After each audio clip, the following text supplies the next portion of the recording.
InsyaAllah satu lagi perkongsian yang tidak berapa nak menggembirakan.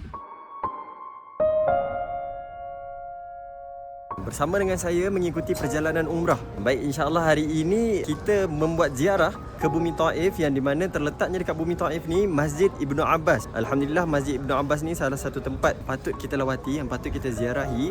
Dan juga Ibnu Abbas sendiri tu adalah seseorang yang sangat bijaksana. Dan selain daripada itu, ingin saya kongsikan satu doa yang sering dibacakan oleh Rasulullah SAW kepada Ibnu Abbas, iaitu Allahumma faqihhu fid din wa'allimhu ta'wil. Sekiranya kita ingin melembutkan hati pasangan kita, ataupun kita ingin melembutkan hati anak kita, ataupun menjadikan anak kita seorang yang bijaksana seperti Ibnu Abbas juga, boleh amalkan doa ini, iaitu doa yang Nabi sering bacakan kepada Ibnu Abbas. InsyaAllah.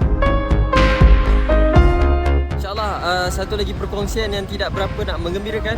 Duka cita saya nak maklumkan, hari ini adalah hari terakhir untuk saya dan juga rombongan saya menunaikan ibadah umrah. Ini adalah kerana hari ini adalah hari terakhir rombongan saya membuat ziarah di luar Mekah.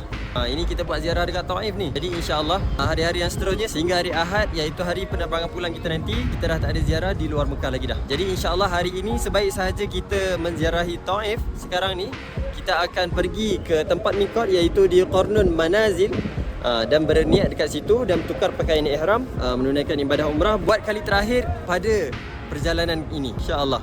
Sedih sebenarnya.